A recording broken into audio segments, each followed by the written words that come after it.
সুদ খুব মজা লাগে না? তাই সুদ নিয়ে কিছু কথা আমরা শুনবো। রাজি আছেন তো? সবাই রাজি? সুদের সাথে ইসলামের কোন সম্পর্ক? জোরে বলেন, সম্পর্ক। সুদ আছে যেখানে মুমিন যাবে না। সুদ হচ্ছে পুঁজিবাদী অর্থনীতির হাতিয়ার। দমন নিপীড়নের মূল মাধ্যম হচ্ছে সুদ। এই সুদের কারণে যারা ধনী এরা শুধু ধনী হতে থাকে, আর যারা গরিব শুধু গরিবই হতে থাকে। ইসলাম চায় না যে রাস্তার এক পাশে পাঁচতলা আরেক পাশে থাকবে গাছতলা। চিল্লায় কোন ঠিক কিনা? ইসলাম চায় কায়লা ইয়াকুনা দুলাতান বাইনাল আগনিয়া মিনকুম, সম্পদ যাতে ধনীদের হাতে কুক্ষিগত হয়ে না থাকে, সম্পদের তারল্য যাতে সবার হাতে পৌঁছে যায়। এজন্য ইসলাম সুদকে করেছে হারাম আর ব্যবসাকে করেছে হালাল। চিল্লায় পড়েন আল্লাহু আকবার। এজন্য রব্বুল আলামিন বলেন, ওয়া আহাল্লাল্লাহুল বাইআ ওয়া হারামার রিবা, আমি আল্লাহ তোমাদের জন্য সুদকে করলাম হারাম আর ব্যবসাকে করে দিলাম হালাল। সুবহানাল্লাহ। ব্যবসাকে হালাল করেছে কে আর সুদকে হারাম করেছে কে? সুদের মধ্যে দেখা যায় অনেক লাভ, অনেক টাকা, অনেক বরকত, শুধু বেড়ে যায়। আল্লাহ বলে তোমাদের দৃষ্টিতে টাকা বেড়ে যায়, আমি আল্লাহর কাছে বাড়ে না। আর তোমরা যখন যাকাত দাও, দান করো, তোমাদের দৃষ্টিতে দেখা যায় টাকা কমে যায়, কিন্তু আমি আল্লাহর কাছে টাকা কমে না। সুবহানাল্লাহ। এজন্য সুদকে আল্লাহ নিশ্চিহ্ন করে দিবেন। ইয়ামহাকুল্লাহ ওয়া ইউরবিস সাদাকাত, আল্লাহ বলে আমি সুদকে নিশ্চিহ্ন করে দেব, সুদকে আমি ধ্বংস করে দেব, সুদের ভেতরে কোনো বরকত দেব না। আর ব্যবসা করলে সামান্য ব্যবসার ভেতরে বরকত ঢুকিয়ে দিবে কে? আরো জোরে বলেন কে? বিশ্বনবী সুদখোরদের উপর লানত দিয়েছে। কি দিয়েছে? লাআনা রাসূলুল্লাহ আকিলার রিবা ওয়া মুকিলাহু ওয়া কাতিবাহু ওয়া শাহিদাইহি, যারা সুদ খায়, যারা সুদ দেয়, যারা সুদের দলিল লেখক, যারা সুদের সাক্ষী থাকে, সবার উপরে বিশ্বনবী লানত দিয়েছেন। জোরে পড়েন নাউযুবিল্লাহ। এজন্য খবরদার, সুদের সাথে মুসলমানদের কোনো সম্পর্ক। বিশ্বনবী বলেছেন, আর রিবা সালাসু ওয়া সাবউনা বাবান, সুদের রয়েছে 73টা গুনাহ। কয়টা গুনাহ? আরো জোরে বলেন কয়টা? সুদের মধ্যে 73টা গুনাহ। আইসারুহা আইয়ান কাহার রাজুল উম্মা, 73টা গুনার মধ্যে সবচাইতে ছোট্ট গুনাহ হলো নিজের মায়ের সাথে জিনা করা। 73টা গুনাহ, আর সবচেয়ে ছোট গুনাহ হচ্ছে আইয়ান কাহার রাজুল উম্মা, ব্যক্তি তার মায়ের সাথে জিনা করবে। এটা যদি সবচেয়ে ছোট্ট গুনাহ হয়, তাহলে বড় গুনার অবস্থা কি? বড় গুনাহটা কি জানার দরকার আছে না নাই? আল্লাহ সেটাও বলে দিলেন, ফাআযানু বিহারবিম মিনাল্লাহি ওয়া রাসূলিহি, সুদের সবচেয়ে ছোট গুনাহ মায়ের সাথে জিনা করা, আর সুদের সবচেয়ে বড় গুনাহ আল্লাহর সাথে যুদ্ধ করা। করবেন নি? পারা যাবে না আল্লাহর সাথে যুদ্ধে? সে আল্লাহ কবে থেকে ক্ষমতায় বসা? এখন তো আল্লাহ বুড়া হয়ে গেছে। হ্যাঁ, আল্লাহর ক্ষমতা কি আগের মতো আছে? জোরে বলেন আছে? এজন্য সুদের সবচেয়ে ছোট গুনাহ মায়ের সাথে জিনা, সবচেয়ে বড় গুনাহ কার সাথে? যুদ্ধ। আরো জোরে বলেন। এজন্য বিশ্বনবী বলতেন, ইজতানিবু আস-সাবআল মুবিকাত, 7টা ঈমান বিধ্বংসী, আমল বিধ্বংসী কাজ থেকে তোমরা বেঁচে থাকবা। 1 নম্বরে হলো শিরক, আল্লাহর সাথে শিরক করবা না। 2 নম্বরে হলো মাতা পিতার সাথে অবাধ্যতা করা। 3 নম্বরে জাদু দেখানো, জাদুটোনা করা। 4 নম্বরে অন্যায়ভাবে কাউরে হত্যা করা। 5 নম্বরে এতিমের সম্পদ খাওয়া। 6 নম্বরে কোনো নারীকে অন্যায়ভাবে জিনার অপবাদ দেওয়া। 7 নম্বরে সুদ খাওয়া। কি খাওয়া? এই 7টা কাজ করলে আপনার ইমানটাকে ধ্বংস করে দিবে কে? চিল্লায় বলেন কে? এজন্য দুনিয়াতে যারা সুদ খায় তাদের সম্পদে কোনো বরকত নাই, তাদের শুধু রোগ আর রোগ, টেনশন আর টেনশন। আছে না নাই? আবার বিশ্বনবী বললেন, যারা সুদ খায় তাদের 3টা শাস্তি। কয়টা? আরো জোরে বলেন কয়টা? 1 নম্বরে কিয়ামতের দিন, আল্লাযীনা ইয়াকুলুনার রিবা লা ইয়াকুমুনা ইল্লা কামা ইয়াকুমুল্লাযী ইয়াতাখাব্বাতুহু শাইতানু মিনাল মাস। সুদের 1 নম্বর শাস্তি, কিয়ামতের দিন সুদখোর যখন কবর থেকে উঠবে, রব্বুল আলামিন তাকে জিনে ধরা রোগীর মতো, পাগলের মতো উঠায় দিবে। সুদখোর কবর থেকে উঠে ভূতে ধরা রোগীর মতো, জিনে ধরা রোগীর মতো, পাগলের মতো লাফাতে লাফাতে উঠবে। তারে দেখে কিয়ামতের ময়দানের সবাই বুঝবে লোকটা হলো সুদখোর। কি খোর? আরো জোরে বলেন। এটা হচ্ছে 1 নম্বর শাস্তি। 2 নম্বর শাস্তি বিশ্বনবী বললেন, আমি স্বপ্নে দেখলাম কিছু লোকের পেট হচ্ছে বিশাল বড় ঘরের মতো, আর ওই পেটের ভেতরে দেখলাম ভয়ঙ্কর বিষাক্ত সাপ। জিব্রাইল রে বললাম, ও জিব্রাইল, মান হাউলা, এরা কারা? বিশ্বনবী বললেন, হাউলা এই আকালাতুর রিবা, এরা হলো আপনার উম্মতের মধ্য থেকে যারা সুদ খেয়েছে ওই সুদখোর লোকগুলা। পড়েন না আউযুবিল্লাহ। 3 নাম্বার শাস্তি, বিশ্বনবী বলেন যে রাতে আমাকে মেরাজে নেওয়া হলো, রাআইতু লাইলাতা উসরিয়া বি, মেরাজের রাতে আমি দেখলাম রক্তের একটা নদী, ওই নদীর উপর কিছু লোক সাঁতার কাটে। কিসের নদী দেখছেন কোনোদিন? রক্তের নদী আমরা কোনোদিন দেখেছি? রক্তের একটা নদীর ভেতরে কিছু লোক সাঁতার কাটে। সাঁতার কাটতে কাটতে বাঁচার জন্য যখন পারে আসতে চায়, তীরে আসতে চায়, কিছু ফেরেশতারা অনেক বড় বড় পাথরের খণ্ড নিয়ে বসা, তীরের দিকে আসতে চাইলে প্রচন্ড জোরে পাথর নিক্ষেপ করে তার চেহারার দিকে। পাথরের আঘাতে ওই লোকটার চেহারা ছিন্ন বিচ্ছিন্ন হয়ে যায়। লোকটা চিৎকার করতে করতে আবার রক্তের নদীর মাঝখানে চলে যায়। আবার তীরে আসতে চাইলে আবার পাথর আছে না নাই? জোরে বলেন। বিশ্বনবী বললেন মান হাউলা ইয়া জিবরিল, ও জিব্রাইল এরা কারা? বিশ্বনবী বললেন এরা হলো আপনার সুদখোর উম্মত। এরা কারা? এজন্য সুদ খাওয়া যাবে? জোরে বলেন, সুদ খাওয়া যাবে? খবরদার, সুদ খাওয়া যাবে না। সুদের বিপরীতে আমরা ব্যবসা করব। ব্যবসায় বরকত দিয়েছে কে?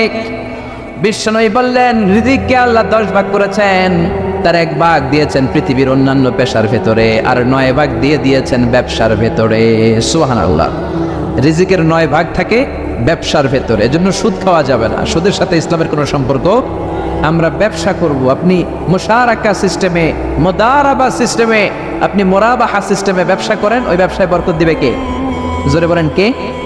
সুদ হারাম এই কারণে, কারণ টাকার ভেতর থেকে টাকা আসে না।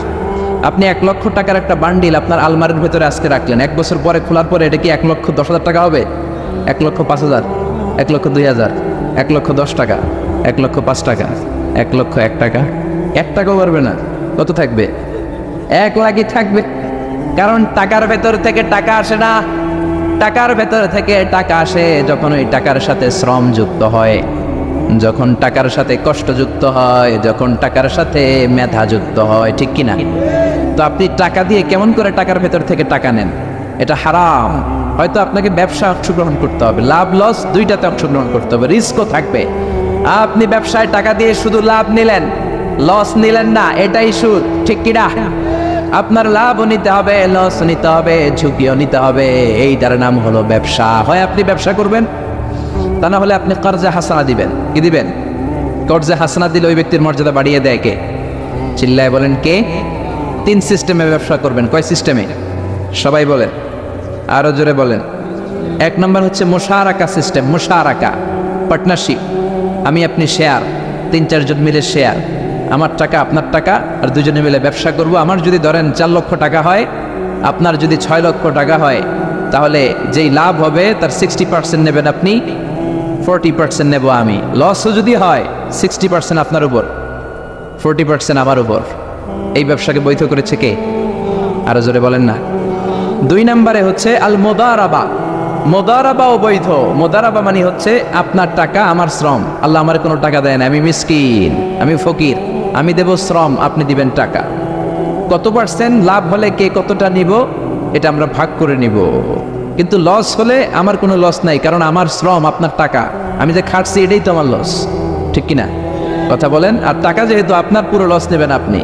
এই সিস্টেমও ব্যবসা যায়। 3 নাম্বার হচ্ছে আল মুরাবাহা। বুঝার চেষ্টা করেন। আমার ঘরে ফ্রিজ নাই, ফ্রিজের দাম 1 লক্ষ টাকা। কয় লাখ টাকা? আপনি আমারে বাজার থেকে 1 লক্ষ টাকা দিয়ে একটা ফ্রিজ কিনে আমার কাছে 1,20,000 টাকা বিক্রি করবেন। এটা আমি কিস্তিতে দিব আপনারে, 6 মাসের কিস্তিতে দিব। আপনার লাভ হচ্ছে আপনি 1 লক্ষ টাকা দিয়ে কিনে 1,20,000 বিক্রি করছেন, 20,000 লাভ। আর আমার লাভ হচ্ছে আমার কাছে কোনো টাকা নাই, আমি ফ্রিজের মালিক হয়ে গেলাম, কিস্তিতে দিয়ে 6 মাস পরে আমি টাকাও পূর্ণ করে দিলাম। এটাকে বলে মুরাবাহা। শাহজালাল ইসলামী ব্যাংক, আল রাফা ইসলামী bank, Bangladesh Islamic bank limited, এই 3টার সিস্টেমে আপনাদের সাথে বিজনেস করে। আল মুদারাবা, আল মুশারাকা, আল মুরাবাহা, যেই সিস্টেমে আপনি করেন না কেন এগুলোর কবুল করে নেবে কে? কিন্তু এগুলো না করে 100 টাকার বান্ডিল দিয়ে বললেন এই নাও 100 টাকার বান্ডিল, এখানে 10,000 টাকা আছে, সুদে লাগালাম, মাসে দিবা 1,000। কয় হাজার? আরো জোরে বলেন। এখন মাস শেষে 1,000 দিতে পারে না, ওইটার উপর আবার বাড়তে শুরু করলো। আল্লাহ বলে লা তাকুলু আর রিবা আদাআফাম মুদাআফা, খবরদার চক্রবৃদ্ধি হারে সুদ খেও না, মাহাজনী সুদ খেও না। কার কথা? আরো জোরে বলেন, কথাটা কার? মাহাজনী সুদ খাওয়া যাবে না, চক্রবৃদ্ধি হারে সুদ খাওয়া যাবে না। তাহলে ব্যাংকের সুদ খাওয়া তো যাবে না। ব্যাংকের সুদ খাওয়া যাবে না। ব্যাংকের সুদও হারাম, আর চক্রবৃদ্ধি হারে মাহাজনী সুদ, এটা অনেক ভয়ঙ্কর হারাম। গ্রামে গঞ্জে এরকম আছে না নেই? 10,000 টাকায় মাসে 1,000 টাকা সুদ। কথা কন আছে। এখন দিতে পারে না, সুদ আবার বেড়ে যায়। এখন 2,000 হয়ে গেছে, এরপরের মাসেও দিতে পারে না, 3,000 হয়ে যায়। এরপরে কে আসলটা দেওয়া লাগবে না, তুই সুদ চালা। কি চালা? সুদ চালাইতে বাড়ি নাই, ভিটা নাই, জমি নাই, টিউবওয়েল নাই, পরনের লুঙ্গিও নাই, আছে না নাই? এটার বলে মহাজনী সুদ, এটার বলে চক্রবৃদ্ধি হারে সুদ। এই সুদ খাওয়া যাবে না। এজন্য সুদ আপনি খেলে এই সুদের এই সম্পদের ভেতরে কোনো বরকত নাই, এটাকে ধ্বংস করে দিবে কে? চিল্লায় বলেন কে? এজন্য আপনি ব্যবসা করবেন। আল্লাহ বললেন হাল্লাল্লাহুল বাইআ ওয়া হারামার রিবা, আমি আল্লাহ ব্যবসাকে তোমাদের জন্য হালাল করলাম, সুদকে করলাম হারাম। এখন আমরা সুদ খাবো না ব্যবসা করব? জোরে বলেন, সুদ না ব্যবসা? ব্যবসার সিস্টেম হচ্ছে আপনাকে লাভ লস দুইটাতে অংশগ্রহণ করতে হবে। আপনি যদি বলেন না আমি শুধু লাভ নিব, লস নিব না, এটা ব্যবসা হবে? এটা সুদ হবে। এটা কি হবে? চিল্লায় বলেন কি হবে? এরপর ইসলাম বলে লা মাইসার, কোনো জুয়া চুরি থাকবে না। বিজনেসের মধ্যে জুয়া চুরি নাই, মানে লটারি নাই। কিন্তু বাংলাদেশে লটারি সিস্টেম আছে না নাই? 10 টাকায় 40 লক্ষ টাকা আছে না নাই? এটা সরাসরি জুয়া চুরি, এটার সাথে ইসলামের কোনো সম্পর্ক। এর কারণ হচ্ছে আমরা 10 টাকা দিয়ে লটারি কিনি, পাই এরকম একটা কাগজ, এই লটারির একটা নাম্বার থাকে এখানে, ঠিক কিনা? আর লেখা আছে 10 টাকায় প্রথম পুরস্কার 40 লক্ষ টাকা। লক্ষ লক্ষ মানুষ 10 টাকা দিয়ে এটা কিনে। কিনার পর যেদিন ড্র হবে, রাফেল ড্র, একজন পায় 40 লাখ, আরেকজন পায় 30 লাখ, আরেকজন পায় 20 লাখ, আরেকজন 10 লাখ, পঞ্চম পুরস্কার পায় 1 লাখ, আর লক্ষ লক্ষ মানুষ এই কাগজ পানিতে ভিজায় খায়। সিল্লা এখন ঠিক কিনা? এটার নাম হচ্ছে জুয়া চুরি, এটা জায়েজ নাই। কিন্তু এই লটারির কাগজের সাথে যদি আপনার একটা কলম দিয়ে দেয়, এটাকে জায়েজ করার সিস্টেম আছে। এই 10 টাকার লটারির যখন আপনি লটারিটা কিনবেন, আপনাকে যদি একটা কলম দিয়ে দেয়, তাহলে কেমন যেন আপনি 10 টাকা দিয়ে একটা কলম কিনলেন। এটা ব্যবসা, এটা হচ্ছে ব্যবসার সুরা, এটা জায়েজ আছে না নাই? তার মানে লক্ষ লক্ষ মানুষ যখন লটারি কিনলো, সাথে পেলে একটা কলম। এরপরে ড্র হওয়ার পরে একজন পাবে 40 লাখ, আরেকজন 30 লাখ, একজন 20 লাখ, আরেকজন 10 লাখ, আর লক্ষ লক্ষ সবাই পাইছে একটা করে কলম। তার মানে আমরা সবাই কিছু না কিছু পাইছি। চিল্লা এখন ঠিক কিনা? এই সিস্টেমে যদি করেন তাহলে এটার বৈধ করে দিবে কে? জোরে বলেন কে? এরপরে ইসলাম বলেন নো আনসার্টেইনটি, কোনো ব্যবসার মধ্যে আনসার্টেইনটি থাকতে পারবে না, সুনিশ্চিত হতে হবে সবকিছু। লা দারারা ওয়ালা দারার ওয়ালা গারারা ফিল বাই, বেচা কিনার মধ্যে কোনো ধোঁকাবাজি থাকতে পারবে না, অনিশ্চয়তা থাকতে পারবে না। অনেকে উড়ন্ত কবুতর বিক্রি করে, আছে না নাই? কবুতর যারা পালেন, 10টা কবুতর আছে আপনার, আপনি দেখবেন সারাদিন কবুতর আকাশে উড়ার পরে বিকালে আবার বাসায় চলে আস। আপনি বললেন এই যে 10টা কবুতর আকাশে উড়ে, এই 10টা কবুতর আপনার বিক্রি করে দিলাম, এক একটা 100 টাকা করে, 10টায় কত হয়? 1000 টাকা বিক্রি করে দিয়েছেন। এই বিক্রি শরীয়ত সম্মত হয় না। এর কারণ প্রতিদিন কবুতরগুলো বিকেলবেলা উড়ার পরে সন্ধ্যাবেলায় ফিরে, আজকে বিকেলে নাও ফিরতে পারে। যেরকম ঠিক কিনা? আজকে 10টা কবুতর যদি অন্যদিকে চলে যায়, 1000 টাকা নিয়ে কিলাকিলি আছে না নাই? ইসলাম বলে কিলাকিলির কোনো সুযোগ নাই। কবুতরগুলো নামবে, 10টাতে তুমি ধরবা, টপস করবা, তার হাতে হ্যান্ড ওভার করবা, তারপরে বিক্রি করবা। এটারে জায়েজ করে দিবে কে? এরপরে পুকুরের মধ্যে মাছ থাকা অবস্থায় কেনা বেচা জায়েজ নাই। এরকম কেনা বেচা বাংলাদেশে আছে না নাই?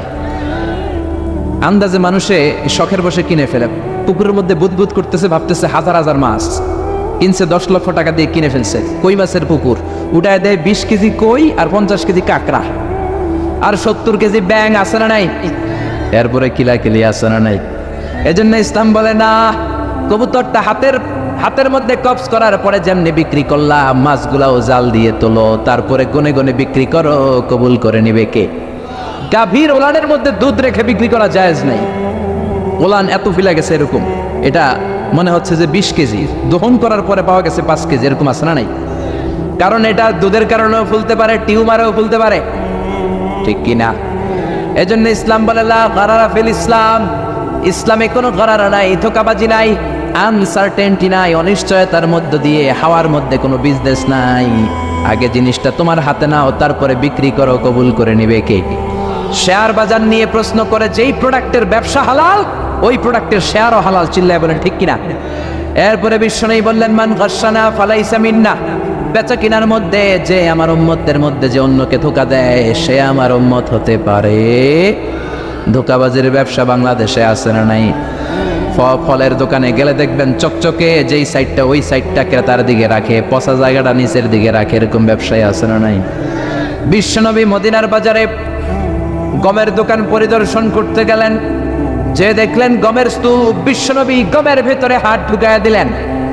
উপরে দেখা যায় শুকনা গম, ভিতরে দেখা যায় ভিজা গম। বিশ্বনবী বললেন, মান গশানা ফালাইসা মিন্না, যে আমাদেরকে ধোঁকা দেয় সে আমাদের উম্মত নয়। The person who deceives us is not among আস, যে আমাদেরকে ধোঁকা দেয় সে আমাদের উম্মত হতে পারে। চিল্লায় বলেন উম্মত হতে পারে। এজন্য এই ধোঁকাবাজি করে কোনো ব্যবসা করা যাবে? জোরে বলেন। আর সুদের সাথে আমাদের কোনো সম্পর্ক? চিল্লায় বলেন সম্পর্ক।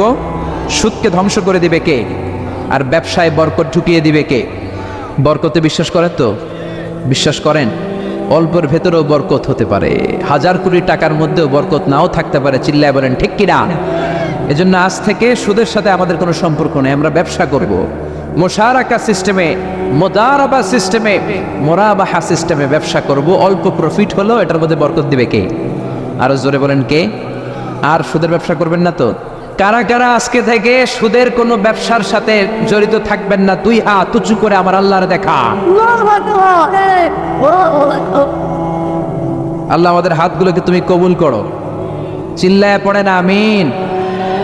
সুদের আলোচনা ভালো লাগতেছে না? না একেবারে উপরে এসে পড়ছে না? সুদের সাথে ইসলামের কোনো সম্পর্ক নাই। আল্লাহ সুদ থেকে আমাদেরকে বাঁচাক। আল্লাহ আমাদের হালাল রিজিকে বরকত দিক। আরো জোরে পড়েন আমিন। আমি আমার খুতবার শুরুতে সূরাতুল বনী ইসরাঈলের ছোট্ট একটা আয়াত তেলাওয়াত করেছি। আসুন এই আয়াতের আলোকে আপনাদের সাথে কিছু কথা শেয়ার করি, যদি আপনারা মনোযোগী হন। শুনবেন শুনবেন শুনবেন শুনবেন। রব্বুল আলামিন বলেন, ওয়াকাদা রাব্বুকা আল্লা তা'বুদু ইল্লা ইয়্যাহু ওয়া বিল ওয়ালিদাইনি ইহসানা। আল্লাহ বললেন, গোলাম আমার ফয়সালা 2টা। এই 2টা ফয়সালা হলো স্পেশাল ফয়সালা, অনড় ফয়সালা। এই ফয়সালার কোনো নড়চড় নাই, এই ফয়সালার কোনো পরিবর্তন নাই। প্রথম ফয়সালাটা হলো আল্লাহ তা'বুদু ইল্লা ইয়্যা, ইবাদত হবে একজনের, তিনি কে? আল্লাহ ছাড়া অন্য কারো ইবাদত করা যাবে? আবার আল্লাহ ডেকে বললেন, গোলাম জিন জাতি মানব জাতি এই 2টা জাতিকে আমি সৃষ্টি করেছি শুধু আমার ইবাদতের জন্য, ঠিক কি না? ওয়ামা খালাকতুল জিন্না ওয়াল ইনসা ইল্লা লিয়াবুদুন। আমি জিন জাতি আর মানব জাতিকে কোনো কাজের জন্য তৈরি করি নাই, কোনো উদ্দেশ্যে বানাই নাই, শুধুমাত্র কেবলমাত্র একমাত্র আমি আল্লাহর ইবাদতের জন্য বানিয়েছি। কার কথা? আরো জোরে বলেন কার? আল্লাহ ছাড়া কারো ইবাদত করা যায় না। এই পৃথিবীতে যত নবী এসেছে, এই পৃথিবীতে যত রাসূল এসেছে, সব নবী রাসূলের একটাই দাওয়াত ছিল, তোমরা ইবাদত করবে একজনের, তিনি কে? ইয়া কওমি ইবুদুল্লাহা মা লাকুম মিন ইলাহিন গায়রু। ও আমার কওমের লোকেরা, ও আমার স্বজাতির লোকেরা, এক আল্লাহ ছাড়া অন্য কারো ইবাদত করো না। জিকির করতে হবে একজনের, চাইতে হবে একজনের কাছে, সেজদা দিতে হবে একজনকে, তিনি কে? আল্লাহ ছাড়া কাউরে সেজদা দেয়া যাবে? আমাদের দেশে মাজারে যে সেজদা আছে না নাই, এই মাজারের নামে যে ভণ্ডামি, এটার সাথে ইসলামের কোনো রিলেশন আছে? সম্পর্ক আছে? এই ভণ্ডামির সাথে ইসলামের কোনো সম্পর্ক? তো দিল বান্দা কালমা চোরে, না পায় শ্মশান না পায় ঘরে, দিন থাকিতে আয়রে পথে ছাইড়া দে ভণ্ডামি ভণ্ডামি ভণ্ডামি ভণ্ডামি, ছাইড়া দে ভণ্ডামি, ঠিক কি না? নামাজ রোজা করে না ইবলিস শয়তানের নানা, এরকম আছে না নাই? নামাজ রোজা করে না ইবলিস শয়তানের নানা, ধর্মের একখান খুঁটি ধইরা কয়দিন করবা হয়রানি, ভণ্ডামি ভণ্ডামি ভণ্ডামি, ছাইড়া দে ভণ্ডামি, ঠিক কি না? এজন্য ভণ্ডামির সাথে যারা জড়িত আছো, ভণ্ডামি ছেড়ে দাও, আল্লাহওয়ালা হয়ে যাও। তোমার জীবনে বরকত দিবে কে? তোমার জন্য জান্নাতের দরজা খুলে দিবে কে?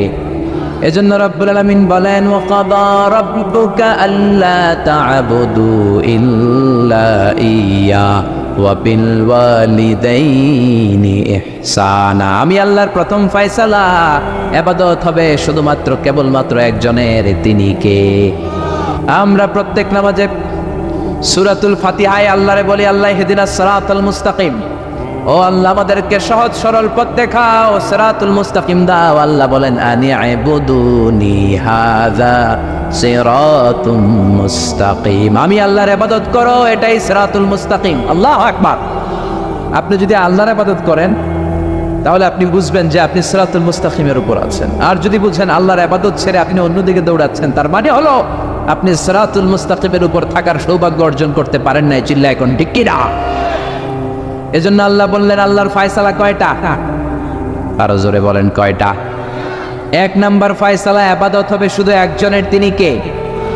এই ফয়সালার সাথে সবাই একমত? দ্বিমত কেউ নাই? কেউ নাই? দু একজন থাকতে পারে, কেউ নাই। আল্লাহ বললেন আমার প্রথম ফয়সালা, ইবাদত হবে শুধু আমি আল্লাহর।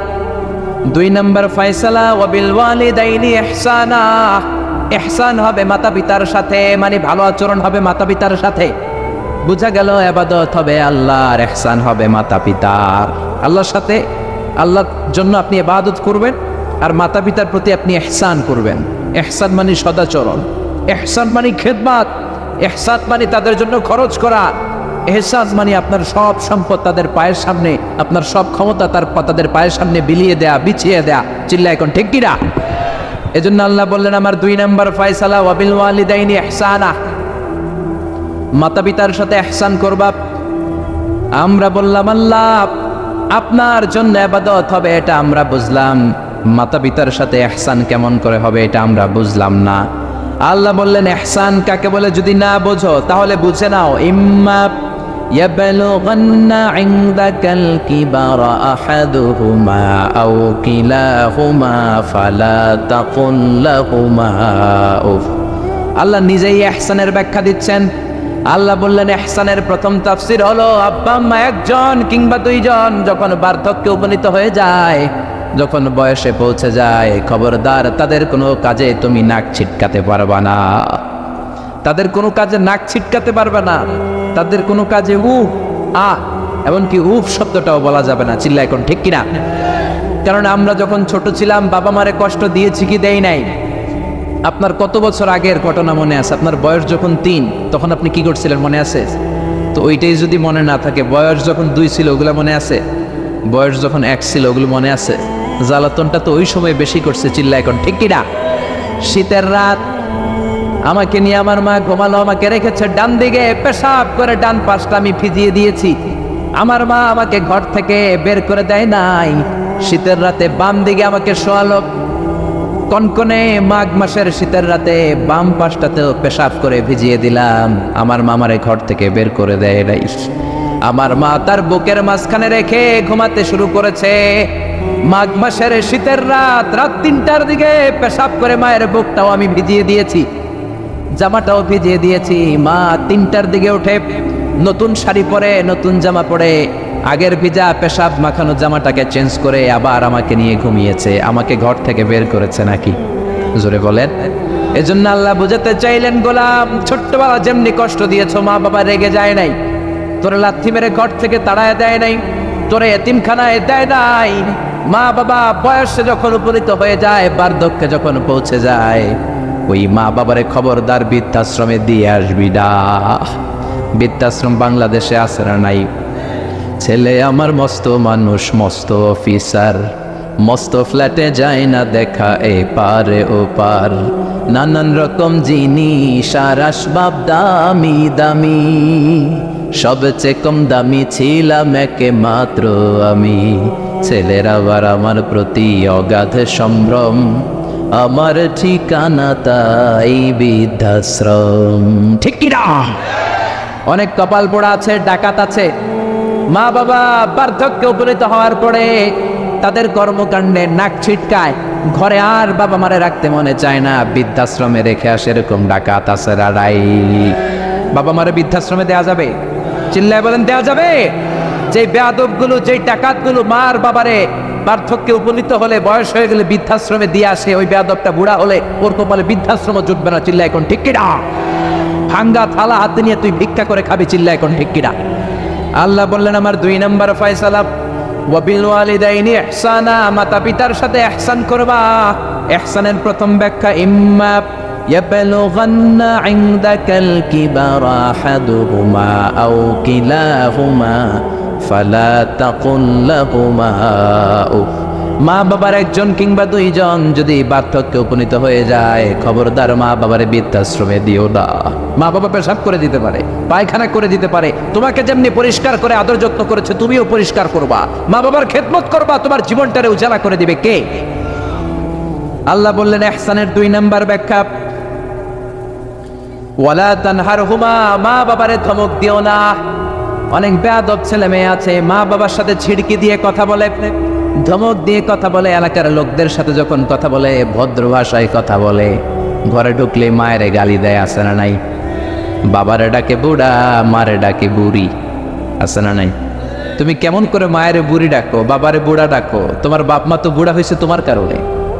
তোমারে মানুষ করতে যে তোমার মা বাবা তাদের জীবন যৌবন হারিয়েছে, তোমারে মানুষের মতো মানুষ করতে যে তারা তাদের জমি হারিয়েছে, তোমারে বিদেশ পাঠাতে যে তারা তাদের পিঠেমাটি হারা হয়েছে। যেই বাবা মা তোমার জন্য সব কিছু ছেড়েছে, খবরদার ফালা তানহারহুমা, ওই বাবা মারে ধমক দিবা না। কার কথা? চিল্লায় বলেন কার? এরপর আল্লাহ বললেন ওয়ালা তানহারহুমা ওয়া কুল লাহুমা কওলান কারীমা, তাদেরকে ধমক দিবা না, বরং তাদের সাথে ভালো আচরণ করবা, কোমল ভাষায় কথা বলবা। যত ভদ্রতা তুমি জানো, যত কার্টিসি তুমি জানো, যত সফটনেস তোমার জানা আছে, যত ভদ্রতা তুমি শিখেছো, সব ভদ্রতা তুমি ইউজ করবা তোমার মা বাবার সাথে। যত কোমল ভাষা তুমি জানো, যত শুদ্ধ কথা তুমি জানো, সব তোমার মা বাবার জন্য তুমি ইউজ করবা। চিল্লাই কোন ঠিক কিনা? এরপরে রাব্বুল আলামিন বললেন ওয়াখফিদ লাহুমা জানাহায-যুল্লি মিনার রাহমাতি ওয়া কুর রাব্বিরহামহুমা কামা রাব্বায়ানি সাগীরা, তাদের জন্য রহমতের ডানা বিছিয়ে দাও। তোমার যত ক্ষমতা আছে মা বাবার পায়ের সামনে ঢেলে দাও, যত অর্থ আছে তাদেরকে তুমি বিলিয়ে দাও।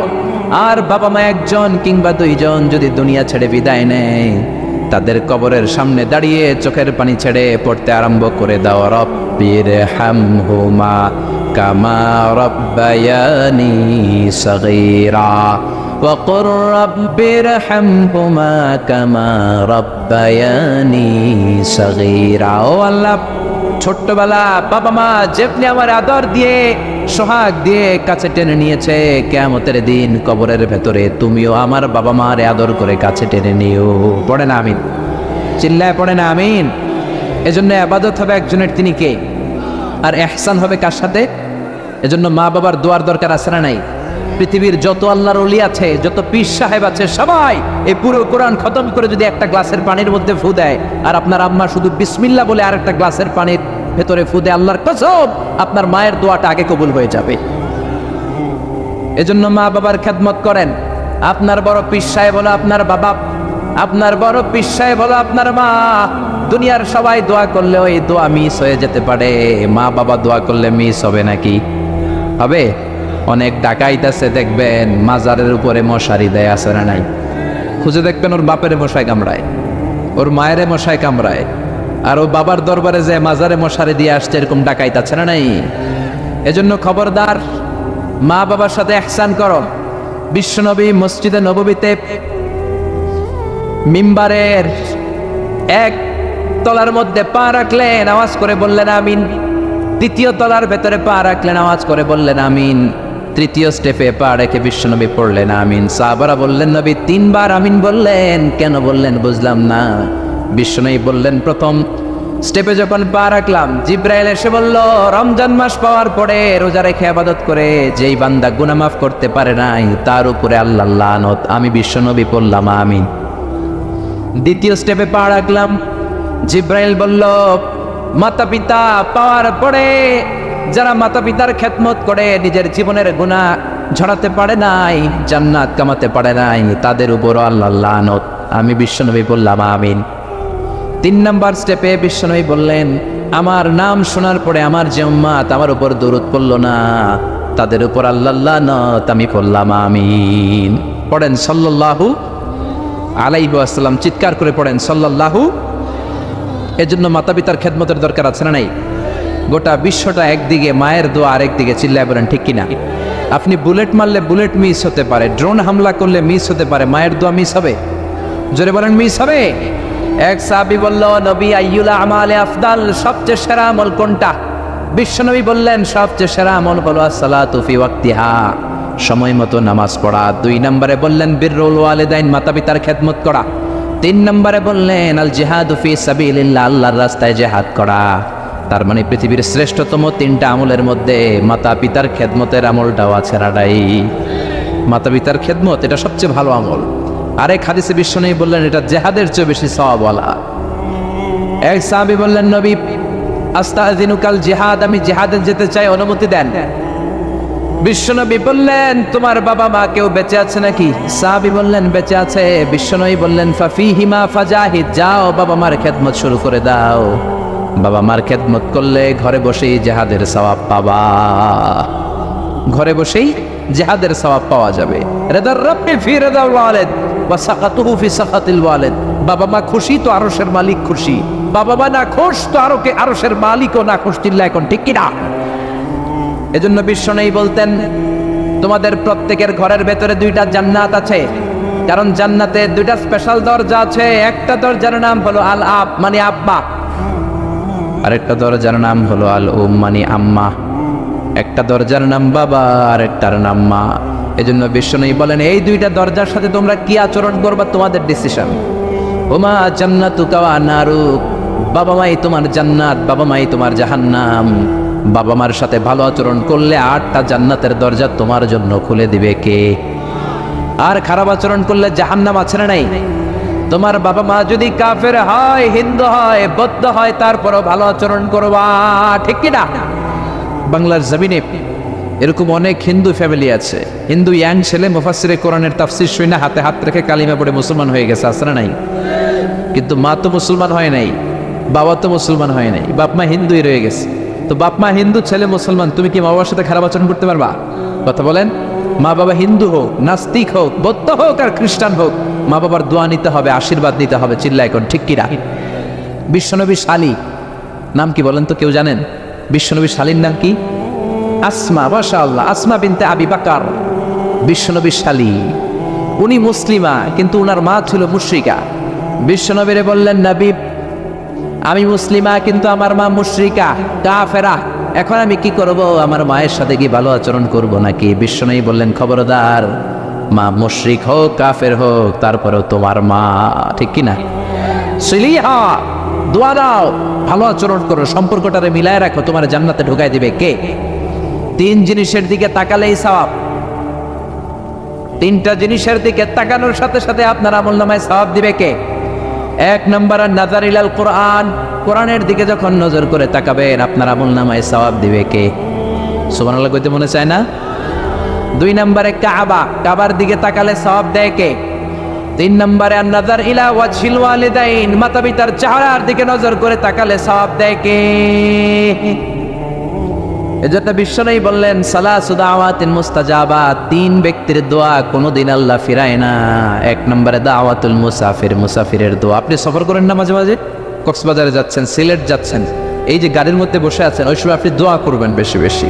এই সফর অবস্থায় দোয়া করলে ওই দোয়া কবুল করে কে? 2 নম্বরে দাওয়াতুস সাইম, রোজা রেখে দোয়া করলে কবুল করে কে?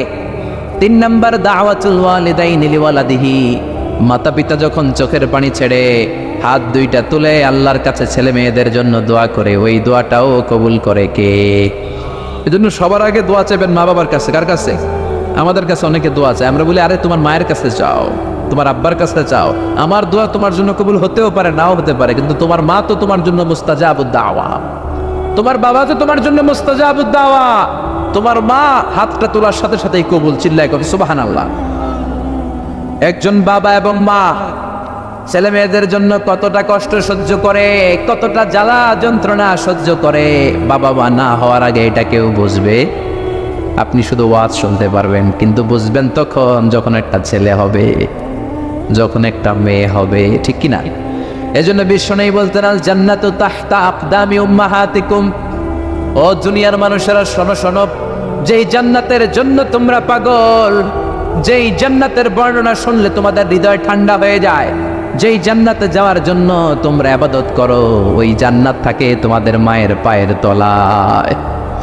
এই দুনিয়ার পুরুষ মানুষদের পায়ের নিচে থাকে জুতা, জুতার নিচে থাকে বালি, আর এই দুনিয়ার এক একটা মহিলার পায়ের নিচে থাকে তার ছেলে মেয়েদের জান্নাত। ওগো মা তুমি এই ধরনের শ্রেষ্ঠ নেয়ামত, তোমারই পদতলে রয়েছে জান্নাত। ওগো মা তুমি এই ধরনের শ্রেষ্ঠ নেয়ামত, তোমারই পদতলে রয়েছে জান্নাত। সুবহানাল্লাহ পড়েন। এই পৃথিবীটারে 100 বার বিক্রি করলে যে টাকা হবে ওই টাকা দিয়ে জান্নাতের একটা চেয়ারের দাম হবে? সবাই বলেন হবে না। আচ্ছা, এই পৃথিবীটারে 5000 বার বিক্রি করলে যেই মূল্য বা টাকা পাওয়া যাবে ওই টাকা দিয়া জান্নাতের একটা টেবিল কিনা যাবে? আর যেই 8টা জান্নাত মায়ের পায়ের নিচে পড়ে আছে ওই পা দুইটার দাম আল্লাহর কাছে বেশি না কম? জোরে বলেন বেশি না কম?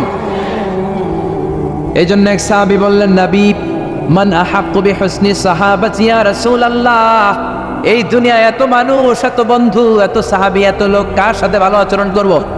বিশ্বনবী বললেন, উম্মুকা, তোমার মায়ের সাথে। সুম্মা মান, তারপরে কার সাথে? তোমার মায়ের সাথে। তারপরে কার সাথে? তোমার মায়ের সাথে। 3 বার। আর এক হাদিসে আছে 4 বার বললেন তোমার মায়ের সাথে, 5ম বার বললেন তোমার পিতার সাথে। সুবহানাল্লাহ। মায়ের মর্যাদা 4 গুণ বেশি। কয় গুণ? এর কারণ আল্লাহ কোরআনে বলে দিলেন সূরা লোকমানে, হামালাতু উম্মুহু, মায়ের মর্যাদা এত বেশি হওয়ার কারণ হলো বাবা তোমারে পেটে ধরে নাই, পেটে ধরেছে কে? ওয়াহানানা আলা ওয়াহান, 10 মাস 10 দিন বাবা কষ্ট সহ্য করে নাই, করেছে কে? ওয়াফিসালুহু ফি আমাইন, 2 বছর বাবা তোমারে দুধ খাওয়ায় নাই, দুধ খাওয়ালো কে? কত লিটার দুধ, কত গ্যালন দুধ, কত কেজি দুধ মায়ের বুক থেকে আপনি খেয়ে খেয়ে সাবার করছেন 2 বছরে, কোনো হিসাব আছে? জোরে বলেন। বিশ্বনবী বললেন, লাউ কাতাআতা জিলদাক, তোমার চামড়াটা কেটে কেটে রোদে শুকিয়েও যদি মায়ের 2 পায়ের 2টা জুতা বানিয়ে দাও, ছোট্টবেলায় 1 ঢোক দুধ যে তুমি খেয়েছো সেই 1 ঢোক দুধের শোধ আদায় হবে নাকি? মায়ের একেদার দুধের দাম কাটিয়া গায়ের চাম, পাপস বানাইলেও ঋণের শোধ হবে না, এমন দরদি ভাবে কেউ হবে না আমার মাহাদো, এমন দরদি ভাবে কেউ হবে না আমার মাহাদো। পড়েন না আল্লাহু আকবার। বিশ্বনবীর সাহাবী নাম হলো আলকামা। কি নাম? সবাই বলেন কি নাম? আলকামা বিশ্বনবীর সাহাবী। ইন্তেকালের আগে আলকামার জিহ্বা দিয়ে কালেমা বেরোয় না।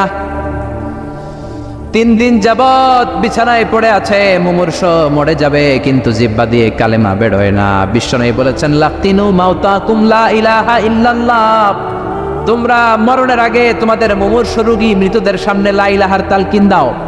যখন দেখবেন আপনার চাচার রুহুটা বের হয়ে যাচ্ছে, দাদার রুহুটা বের হয়ে যাচ্ছে, বাবার রুহু বের হয়ে যাচ্ছে, তার শিওরের সামনে, কানের সামনে বসে পড়তে আরম্ভ করবেন, লা ইলাহা লা ইলাহা ইল্লাল্লাহু মুহাম্মাদুর রাসূলুল্লাহ সাল্লাল্লাহু। কিন্তু বলবেন না এই কালেমা পড়ো, কালেমা পড়ো, কালেমা পড়েন, কালেমা পড়েন, এগুলো বলবেন, শুধু তালকিন দিবেন। ওটা থেকেই উনি বুঝবেন, কারণ মৃত্যুর একটা কষ্ট আছে না নাই? মৃত্যুর যন্ত্রণা এসে অস্থির, আপনি জোরাজুরি করতেছেন কালেমা পড়, সে যদি বলে না পড়বো না, ঝামেলা আছে না নাই? এজন্য কানের সামনে শুধু তালকিন দিবেন। বিশ্বনবী বললেন, লাকিনু মাউতাকুম লা ইলাহা ইল্লাল্লাহ, তোমাদের মৃতদের সামনে, মুমূর্ষদের কানের সামনে শুধু লা ইলাহা পড়বা। ওনার বিবি, ওনার আত্মীয়রা আলকামা নামক সাহাবীর কানের সামনে লা ইলাহা পড়ে, 3 দিন ধরে কালেমা বের হয় না। কখন যেন মরে যায়, বিশ্বনবীর কাছে পাঠানো হলো। বিশ্বনবী সুহাইব আর বেলাল 2 জন সাহাবীকে পাঠালেন, তারা যেও কালেমার তালকিন দিল, কিন্তু মুখ দিয়ে কালেমা বের হয় না। বিশ্বনবী আলকামার বিবিরে ডেকে পাঠালো, ও বিবি, আলকামার বিবি, তোমার স্বামী কেমন ছিল? বলে, আমার স্বামী অনেক বড় আল্লাহর ওলি ছিল, নামাজ ছাড়তো না, তেলাওয়াত ছাড়তো না, জিকির ছাড়তো না। বিশ্বনবী বললেন, আলকামার বাবা মা কেউ বেঁচে আছে নাকি? বিবি বলে, আলকামার মা বেঁচে আছে, ডাকো। আলকামার মা আসার পরে বিশ্বনবী বললেন, আপনার ছেলে কেমন ছিল? নামাজ পড়তো নাকি, রোজা করতো নাকি, জিকির করতো নাকি? আলকামার মা বলে, সবই করতো। আপনার সাথে কেমন আচরণ করতো? এটা বলার পরে মা আর কথা বলে না, শুধু চোখের পানি ছাড়ে। আলকামার মা বলে, নবী, আলকামার ব্যাপারে আমার মনে অনেক দুঃখ, কোনোদিন আমার কথা শুনে নাই, শুধু বিবির কথা শুনতো। বউরে প্রাধান্য দিত, আমার যত্ন নিত না, আমার কথা বেশি শুনতো না। এজন্য আমার মনে আলকামার ব্যাপারে অনেক জ্বালা। বিশ্বনবী বললেন, আপনার ছেলেরা মাফ করে দেন। রাগের চোটে আলকামার মা বলে, না আমি মাফ করব না। বিশ্বনবী বললেন, ও সাহাবারা, লাকড়ি আনো, আগুন জ্বালাও, আলকামারে আমরা আগুনের উপর নিক্ষেপ করব। আগুন জ্বালানো হলো, সব সাহাবারা আলকামাকে ধরে আগুনের মধ্যে ফেলবে। In the mean time